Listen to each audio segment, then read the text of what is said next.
नाम सिर्फ एक नहीं है, चेहरा भी एक नहीं है। पहले एक डॉक्टर का नाम आता है, फिर उसके बाद डॉक्टरों की पूरी चेन का खुलासा होता है। पहले पीएफआई का कनेक्शन, फिर दिल्ली धमाके के डॉक्टर और अब जाकिर नाइक का नाम। क्या यह सिर्फ इत्तेफाक है या एक सोची समझी साजिश? लेकिन साजिश करने वाले इन कमबख्तों को यह नहीं पता यह उत्तर प्रदेश है, यहां बाबा का राज है और यहां अपराधी और अपराधियों की फौज इतिहास बनती है। अब सवाल यह नहीं है कि कौन फंसेगा, सवाल यह है कि अगला नंबर किसका है।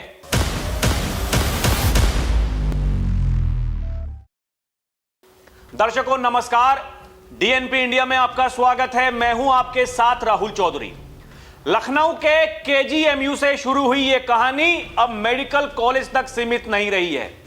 डॉक्टर रमीज की गिरफ्तारी ने जो दरवाजा खोला, उसके पीछे डॉक्टरों की फौज निकली, फिर उनके पीएफआई से तार जुड़े, जिसकी कड़ी दिल्ली धमाके तक पहुंची और अब जांच की रडार पर एक बड़ा नाम आया है, जाकिर नाइक। अब तक जिसे लोग केवल अवैध धर्मांतरण का खेल समझ रहे थे, वो असल में एक बड़ा नेटवर्क निकला। डॉक्टर रमीज सिर्फ शुरुआत था, उसके पीछे सफेद कोट में छुपे और भी कई कमबख्त चेहरे हैं। लखनऊ की केजीएमयू यूनिवर्सिटी में लव जिहाद और धर्मांतरण मामले में जैसे जैसे जांच आगे बढ़ रही है दर्शकों, वैसे वैसे कई चौंकाने वाले खुलासे हो रहे हैं। पुलिस को आरोपी रमीज मलिक के मोबाइल में कई अहम चैट्स बरामद हुई हैं, जो अवैध धर्मांतरण से जुड़ी गतिविधियों की तरफ इशारा करती हैं। अब इस मामले में जाकिर नाइक का कनेक्शन भी सामने आया है। मीडिया रिपोर्ट्स के अनुसार पुलिस की जांच में आरोपी के मोबाइल से जाकिर नाइक के कई वीडियो भी मिले हैं, जिन्हें वो नियमित रूप से सुनता और देखता था। मोबाइल डेटा की जांच के दौरान न्यूड तस्वीरें भी बरामद हुई हैं। साथ ही कई महिला डॉक्टरों के साथ की गई चैट भी सामने आई है, जिनसे आरोपी लगातार संपर्क में था। पुलिस को पीड़िता के अलावा कई अन्य हिंदू लड़कियों के साथ की गई बातचीत भी मिली है, जिससे यह संकेत मिलता है कि आरोपी एक से ज्यादा महिलाओं के संपर्क में था। मामले की गंभीरता को देखते हुए पुलिस अब आरोपी के संपर्क में रही अन्य महिलाओं से भी पूछताछ की तैयारी कर रही है। पुलिस ने सभी चैट्स रिकॉर्ड्स को फोरेंसिक के लिए भेजा है। यही नहीं, मीडिया रिपोर्ट्स की माने तो इस मामले के तार दिल्ली बम धमाके से भी जुड़ रहे हैं। आरोपी रमीज का कनेक्शन दिल्ली बम धमाकों की मुख्य आरोपी डॉक्टर शाहीन, उसके भाई और डॉक्टर परवेज से जुड़ा है। एसटीएफ अब इसकी जांच में जुटी है। मंगलवार को एसटीएफ की टीम ने आगरा के एसएन मेडिकल कॉलेज में रेजिडेंट डॉक्टरों से जुड़ा रिकॉर्ड खंगाला। बताया जा रहा है कि इसी कॉलेज से डॉक्टर रमीज और डॉक्टर परवेज ने एमबीबीएस की पढ़ाई की थी। इससे पहले आरोपी डॉक्टर रमीज का छांगुर से भी कनेक्शन सामने आ चुका है। छांगुर दर्शकों, छांगुर वही ढोंगी पाखंडी झिंगूर जलालुद्दीन जिसका नाम था छांगुर, उसने अपना नाम बताया। उसके माता पिता ने पुलिस पूछताछ में कबूला कि रमीज मलिक छांगुर से प्रभावित था। छांगुर की गिरफ्तारी के बाद से रमीज परेशान रहता था। आरोपी डॉक्टर का छांगुर से कनेक्शन को लेकर पुलिस छानबीन में जुटी हुई है। रमीज की छांगुर से मुलाकात एक मौलवी के जरिए हुई थी, मौलवी के जरिए। इसी मौलवी के जरिए पीड़िता पर धर्मांतरण का दबाव बनाया गया था। छांगुर कनेक्शन सामने आने के बाद खुफिया एजेंसियां भी अलर्ट हैं और उसी अनुसार जांच भी चल रही है। दर्शकों, यह मामला तब सामने आया जब लखनऊ की केजीएमयू यूनिवर्सिटी में रेजिडेंट महिला डॉक्टर ने अपने सीनियर पर यौन शोषण और धर्मांतरण का आरोप लगाया था। आरोप है कि पैथोलॉजी विभाग के रेजिडेंट डॉक्टर रमीज ने जूनियर हिंदू महिला डॉक्टर को प्रेमजाल में फंसाकर धर्मांतरण का दबाव बनाया था।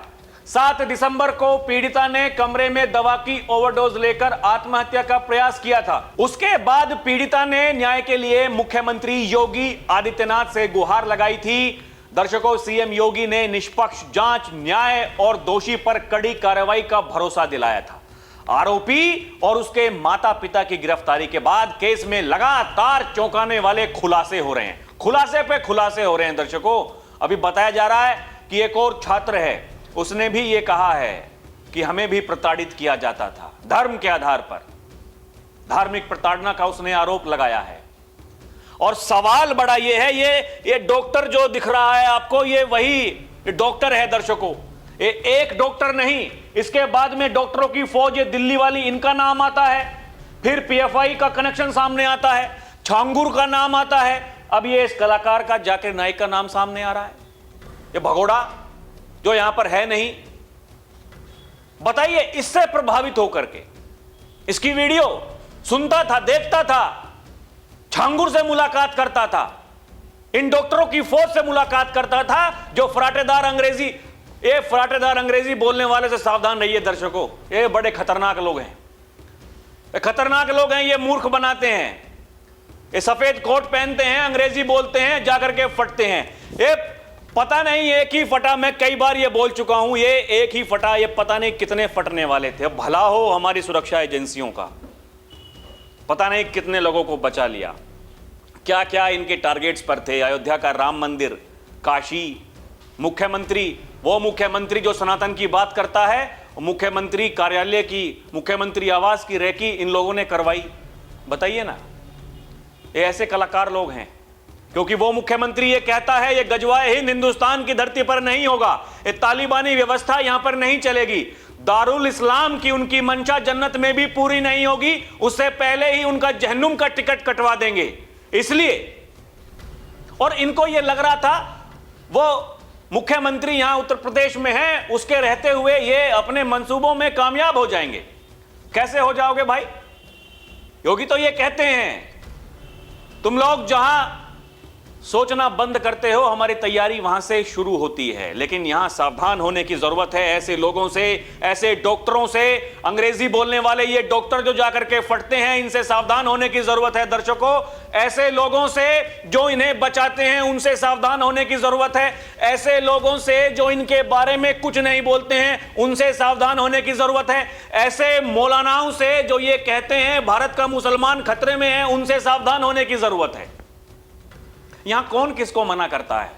पढ़िए, लिखिए, बढ़िया फराटेदार अंग्रेजी बोलिए, विदेश जाइए, डॉक्टर बनिए, इंजीनियर बनिए, बढ़िया मैनेजर बनिए, पत्रकार बनिए, फौजी बनिए, पुलिस वाला बनिए, अधिकारी बनिए। अरे कौन मना करता है? कोई किसी को मना करता है क्या? क्या भारत की सरकार ने या फिर जहां एनडीए की सरकारें हैं, बीजेपी की सरकारें हैं, कोई फरमान ऐसा जारी किया है क्या कि मुसलमान पढ़ लिख कर अच्छा नहीं कर सकते, अच्छे पदों पर नहीं जा सकते?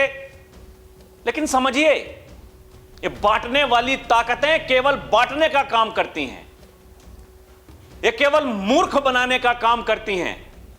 घुसपैठियों को बाहर निकालो, मुसलमानों पर अत्याचार, इन डॉक्टरों को पकड़ो, मुसलमानों पर अत्याचार।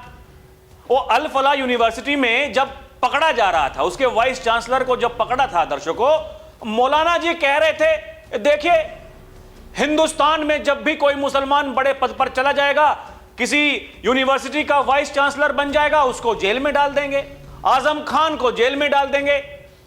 ऐसे ऐसे लोग हैं जो कहते हैं कि मुसलमानों पर अत्याचार हो रहा है, इसलिए हमें जिहाद करना पड़ेगा, और इनके बारे में कोई कुछ नहीं बोलेगा। ना मौलाना बोल रहे हैं, ना राजनेता बोल रहे हैं, जो लोग ये कहते हैं कि आज अपनी ताकत दिखानी है, ना वो बोल रहे हैं, कोई नहीं बोल रहा। क्यों नहीं बोल रहे हो आप? ऐसा क्या हो गया? वो कौन सी दुविधा है जिसमें आप फंसे हो, और कौन से ऐसे कारण हैं कि आप लोग नहीं बोल सकते हैं? क्या हो गया? अभी जातियों को जाति से भिड़वाना हो, तुरंत आ जाएंगे सामने, तख्ती लेकर के तुरंत चले जाएंगे वहां, कहेंगे अरे देखिए ये ऐसे भी कहीं कानून व्यवस्था होती है क्या? ऐसे ऐसे लोग हैं, ऐसे ऐसे कलाकार हैं, मूर्ख बनाते हैं केवल। दर्शकों, इन मूर्खों के चक्कर में नहीं पड़ना है। ये अपने बच्चों को विदेश भेजेंगे पढ़ाने के लिए, ये अपने बच्चों को अंग्रेजी मीडियम स्कूल में पढ़ाएंगे, लेकिन ये लोग, समझिए मेरी बात को, ये लोग आपको केवल मूर्ख बनाएंगे, ये आपका केवल इस्तेमाल करेंगे। इन्हें कोई फर्क नहीं पड़ता, इस देश के मुसलमानों से इन्हें कोई लेना देना नहीं है, केवल इस्तेमाल करते हैं भीड़ जुटाने के लिए, उपद्रव कराने के लिए। समझिए, ये बताइए ना, ये पढ़े लिखे डॉक्टरों की फौज ऐसा काम कर रही है दर्शकों, तो किससे प्रेरित होकर के? इस भगोड़े से। एक डॉक्टरों की फौज, ये देखिए ना, ये कैसे कैसे चेहरे हैं इनके, वो छांगुर से, उससे इन्फ्लुएंस हो रहे हैं। वो छांगुर को पकड़ लिया, अरे देखिए तो कितना गलत हो गया, तो क्या करें, छांगुर को माला पहना करके घुमाएं, गाड़ी में बिठा करके चुनाव प्रचार कराएं उससे, जो ये कराते हैं विपक्ष वाले। और नहीं, वो सामने आया था जो छांगुर पकड़ा गया था, वो अतीक अहमद, वो चुनाव प्रचार में चुनाव प्रचार करा रहे हैं छांगुर जैसे लोगों से। वो तो मिल गया मिट्टी में, वो कहा था योगी आदित्यनाथ ने मिट्टी मिला देंगे। ये कोई छोटी बात नहीं है दर्शकों, समझने वाली बात है। इनकी देखिए कड़ियां, देखिए कहां से जुड़ती हैं, कैसे कैसे लोग हैं। वो पैटर्न एक ही है मूर्ख बनाने का, किसी को समझ में नहीं आ रहा है। कोई कहता हमें बात नहीं करनी चाहिए, इस पर बहस नहीं करनी चाहिए, इस पर वीडियो नहीं बनानी चाहिए, हिंदू मुसलमान हो जाएगा। अरे कब तक सोते रहोगे, कब तक?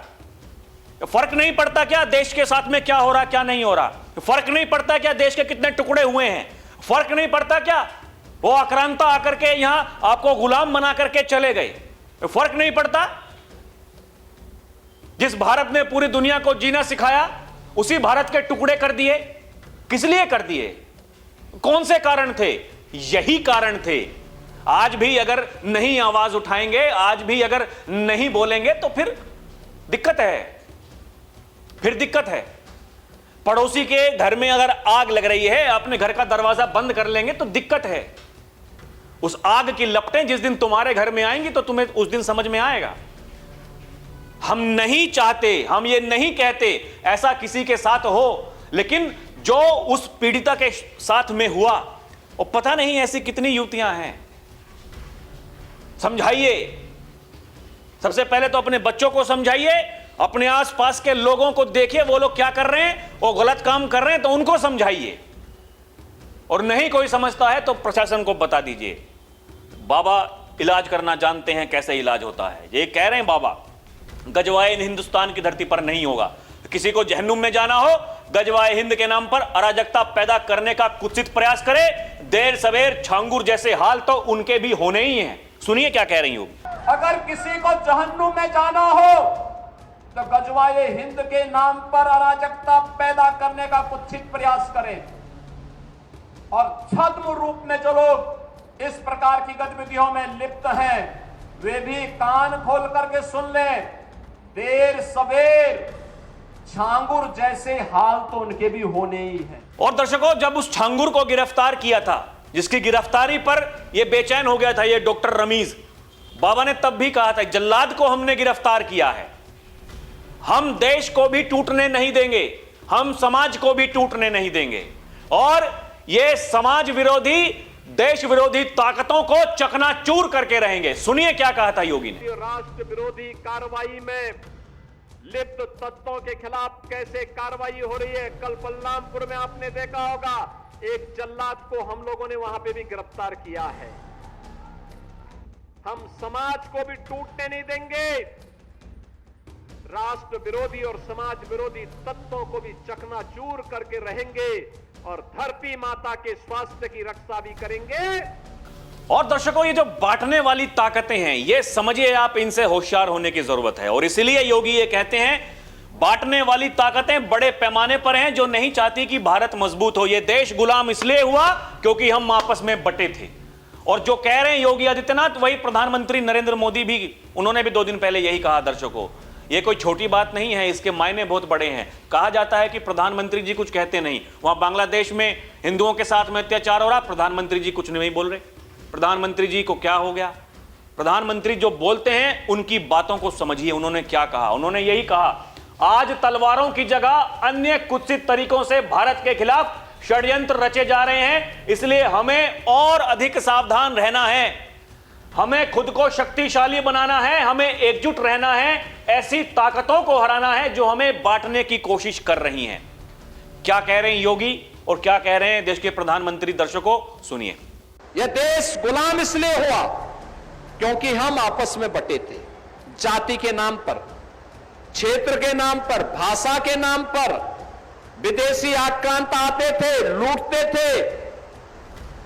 हम लोग मौन इसलिए रहते थे क्योंकि हमें लगता था आज उस पे हमला हो रहा है, हम सुरक्षित हैं। अगर आज हमारा पड़ोस में आग लगी है और हम ये मान करके चलते हैं कि हम सुरक्षित रहेंगे, तो अभी पड़ोस जल रहा है, हम मौन हैं, उस आग को बुझा नहीं रहे, तो कल हमें भी उसकी चपेट में आना ही आना होगा। आज तलवारों की जगह दूसरे कुत्सित तरीकों से भारत के खिलाफ षड्यंत्र हो रहे हैं और इसलिए हमें ज्यादा सावधान रहना है। हमें खुद को शक्तिशाली बनाना है, हमें एक रहना है, एकजुट रहना है, ऐसी हर ताकत को हराना है जो हमें बांटने की साजिश रच रही है। और दर्शकों, इसीलिए योगी आदित्यनाथ ये सावधान करते हैं, ऐसे लोगों से सावधान रहना है जो लोग आपको आज भी बांट रहे हैं। इनको जब भी मौका मिलेगा पहचान का संकट खड़ा करेंगे, अराजकता पैदा करेंगे, सनातन धर्म पर प्रहार करेंगे। किसी भी स्थिति में इनकी पुनरावृत्ति नहीं होने देनी चाहिए। सुनिए क्या कह रहे हैं योगी। जो लोग आज भी आपको बांट रहे हैं, बहनों और भाइयों, ये आपके हितैषी नहीं हो सकते, कभी नहीं हो सकते, कभी नहीं होंगे। इनको जब भी मौका मिलेगा ये वही करेंगे जो उन्होंने पहले किया था। पहचान का संकट खड़ा करेंगे, अराजकता पैदा करेंगे, सनातन धर्म पर प्रहार करेंगे, दंगों की आड़ में फिर से हर एक व्यक्ति को झुलसाने का कार्य करेंगे। हमें इसे किसी भी स्थिति में इसकी पुनरावृत्ति नहीं होने देनी चाहिए, किसी भी स्थिति में नहीं होने देनी चाहिए। दर्शकों, जो परिस्थिति हैं उनको समझिए, समझिए। वो पत्थरबाजों की फौज वो तैयार रहती है, प्रशासन कब आएगा उन पर पत्थरबाजी करेंगे। वहां पता लगता है समाजवादी पार्टी के सांसद वहां मौजूद रहते हैं, और क्या काम था उनका, कोई से पूछने वाला हो उस पर कोई जवाब नहीं देंगे। ऐसे ऐसे डॉक्टरों की फौज पर कोई कुछ नहीं बोलेगा, कोई जवाब नहीं देंगे। समझिए, ऐसे लोग हैं केवल तोड़ने का प्रयास करते हैं। इनको समझिए बात को। अगर संभल में पुलिस चौकियां खुल रही हैं, वहां एटीएस की स्थापना अगर हो रही है, उसकी यूनिट की स्थापना अगर हो रही है, इन्हें उस चीज से भी दिक्कत है। वहां के सांसद महोदय ये कह रहे थे क्या जरूरत है, समाज को बांटने का काम कर रहे हैं। अरे वो आपकी सुरक्षा के लिए है। जिन लोगों के आप मसीहा बने घूमते हैं उनकी भी सुरक्षा के लिए है। एटीएस क्या करेगी वहां, किसी को प्रताड़ित करेगी।